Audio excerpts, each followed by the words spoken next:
क्या आपको ये पता है कि आज 9000 से ज्यादा इंडियन कंपनीज सिंगापुर में रजिस्टर्ड हैं, जिसमें Tata group, Mahindra, ad group, Infosys and Wipro जैसी कंपनीज हैं। एंड ऐसा माना जा रहा है कि आने वाले टाइम में बहुत से इंडियन स्टार्टअप्स सिंगापुर या अदर फॉरेन कंट्रीज में मूव कर सकते हैं। लेकिन क्या रीजन है कि ये स्टार्टअप्स इंडिया को छोड़कर दूसरी कंट्रीज को चूज कर रहे हैं? आइए जानते हैं इस वीडियो में। देखिए, कई एक्सपर्ट इसका रीजन इंडिया का टैक्सेशन सिस्टम को मानते हैं। जैसे ये तो आपको पता ही होगा, टैक्स किसी भी देश के लिए इनकम का एक बड़ा स्रोत माना जाता है। इंडिया में गवर्नमेंट इसको दो टाइप से वसूलती है, डायरेक्ट टैक्स के थ्रू एंड इनडायरेक्ट टैक्स के थ्रू। डायरेक्ट टैक्स मतलब जो भी आप सीधे सीधे किसी भी अथॉरिटी को पे करते हो, मतलब अपनी इनकम में से कुछ हिस्सा आपको डायरेक्ट टैक्स में देना होता है। जैसे income tax, corporate tax, property tax, ये सारे टैक्स डायरेक्ट टैक्स के अंदर आते हैं। इसको थोड़ा डिटेल में जाने तो देखिए, इंडिया में बिजनेसेस पर मेनली कॉर्पोरेट टैक्स लगाया जाता है, जो एक टाइप का डायरेक्ट टैक्स है। कॉर्पोरेट टैक्स किसी भी कंपनी के प्रॉफिट पर लगाया जाता है, जो कंपनीज की रेवेन्यू पर डिपेंड करता है। जैसे इंडिया में कंपनी पर 25% का कॉर्पोरेट टैक्स लगाया जाता है अगर लास्ट ईयर उनका टर्नओवर 400 करोड़ से कम था, और अगर 400 करोड़ से ज्यादा होता है तो ये टैक्स बढ़कर 30% हो जाता है। कॉर्पोरेट टैक्स के अलावा अगर कंपनीज की नेट इनकम 1 से 10 करोड़ के बीच होती है तो उनके ऊपर 7% का सरचार्ज लगाया जाता है। एंड ये इनकम अगर 10 करोड़ से ज्यादा हो तो ये टैक्स बढ़कर 12% हो जाता है। एंड ये टैक्स आपका पीछा फिर भी नहीं छोड़ेगा, क्योंकि जो भी आप टैक्स पे कर रहे हो, अगर वो 1 से 10 करोड़ के बीच है तो उस पर भी आपको 4% हेल्थ एंड एजुकेशन सेस अलग से देना पड़ेगा। एंड यही कॉर्पोरेट टैक्स विदेशी कंपनी पर बढ़कर 40% हो जाता है, जिसमें अगर कंपनी की इनकम 1 से 10 करोड़ के बीच होती है तो 2% सरचार्ज लगाया जाता है। एंड वही कंपनी की इनकम 10 करोड़ से ज्यादा है तो 5% सरचार्ज और 4%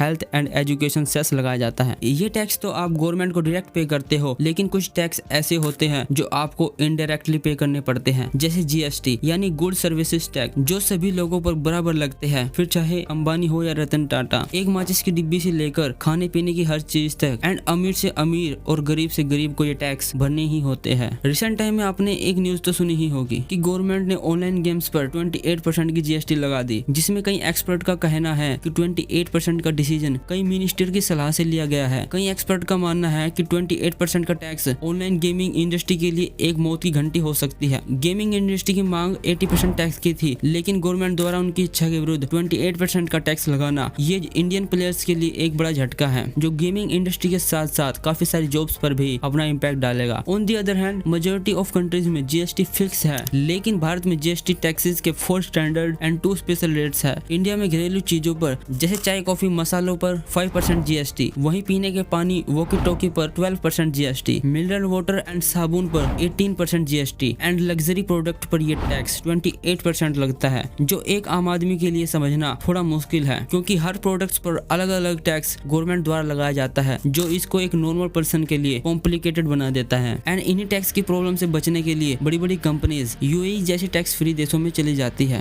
जहां उनको टैक्स भी इंडिया के मुकाबले बहुत कम देना पड़ता है, क्योंकि यूएई में कॉर्पोरेट टैक्स 9% है, जो बिजनेस करने के लिए इंडिया से ज्यादा फैसिलिटीज भी प्रोवाइड करता है। अगर वहीं आपके बिजनेस की रेवेन्यू 85 लाख से कम है तो आपको वो टैक्स भी नहीं देना पड़ता। बस आपको यूएई में बिजनेस करने के लिए एक शेयर होल्डर की जरूरत होती है, जिसमें आप उसके साथ कोलैब करके बिजनेस कर सकते हो। लेकिन इसमें बिजनेस को थोड़ी सी प्रॉब्लम का सामना करना पड़ता है। एंड अब इसी का सोल्यूशन करने के लिए यूएई ने गोल्डन वीजा प्रोग्राम जारी किया है, जो इंडिया के सुपर रिच पर्सन को अट्रैक्ट कर रहा है, जो वहाँ काम करने एंड रिसर्च करने की परमिशन देता है। एंड जो गोल्डन वीजा एप्लीकेंट होल्डर को वहाँ पर पूरे बिजनेस का ओनर बनाता है विदाउट एनी शेयर होल्डर के। एंड गोल्डन वीजा एप्लीकेंट वहाँ पर अपना परिवार को भी लेकर जा सकता है, जिसमें यूएई की हाई लेवल फैसिलिटीज भी उन्हें प्रोवाइड होती है। अब आपके दिमाग में ये सवाल तो आता ही होगा कि आखिर यूएई जैसे देशों में जहाँ इतना कम टैक्स है, वहाँ की गवर्नमेंट देश कैसे चलाती होगी? तो इसका तरीका ये है कि ये कंट्रीज अदर कंट्रीज के कंपैरेटिवली हाई इंपोर्ट टैक्स लगाती है, जिससे इंपोर्ट किए हुए प्रोडक्ट की वैल्यू बढ़ जाती है। एंड हाई इंपोर्ट के साथ साथ ये देश आवास शुल्क, visa cost, road toll, car registration cost जैसे चीजों के थ्रू टैक्स कलेक्ट करते हैं। इसके अलावा इंडियन कंपनीज को सिंगापुर भी बिजनेसेस के मामले में काफी अट्रैक्ट करता है, क्योंकि सिंगापुर में कॉर्पोरेट टैक्स 17% है, जिसमें यूएई की तरह शेयर होल्डर की भी जरूरत नहीं पड़ती। एंड इसीलिए सिंगापुर बड़ी बड़ी कंपनीज के लिए सबसे ज्यादा अट्रैक्शन वाली जगह है। एंड यही एक बिगेस्ट रीजन भी है कि 9000 से ज्यादा इंडियन कंपनीज अपना रजिस्ट्रेशन सिंगापुर जैसी कंट्रीज में करती है, क्योंकि सिंगापुर में कॉर्पोरेट टैक्स 17% है, जो इंडिया से बहुत कम है। इसको आप सिंपल वे से ऐसे समझ सकते हो कि अगर इंडियन कंपनीज 100 करोड़ का प्रॉफिट अर्न करती है तो उसको 30 crore as a tax government को देना होगा। ऑन दी अदर हैंड, यही प्रॉफिट वो सिंगापुर में करती आती है तो ये टैक्स सिर्फ 17 करोड़ का होगा, जो बिजनेस में काफी फायदा देता है एंड जो इंडिया में बिजनेस के लिए थोड़ी सी प्रॉब्लम भी क्रिएट करता है। एंड इंडिया में जहाँ 5 to 28% का जीएसटी टैक्स लगता है, वहीं सिंगापुर में ये टैक्स भी फिक्स्ड है। सिंगापुर में जीएसटी टैक्स 8% लगता है। एंड इसके अलावा इन्वेस्टर्स एंड बिजनेसर्स के लिए कैपिटल गेन टैक्स भी एक सरदर्द बन चुका है। इंडिया में कैपिटल गेन टैक्स 15 to 20% तक है, जबकि सिंगापुर में ये टैक्स है ही नहीं, जो सेकंड मेजर रीजन बनता है Indian investor and other investor को अट्रैक्ट करने में। इसीलिए सिंगापुर 2020 की ईज ऑफ डूइंग बिजनेस की रिपोर्ट में सेकंड रैंक पर था। देखिए, अब ऐसा भी नहीं है कि यहाँ पर कोई भी कंपनी नहीं आ रही है, बहुत सी कंपनीज यहाँ से जा रही है तो बहुत सी कंपनीज यहाँ पर आ भी रही है,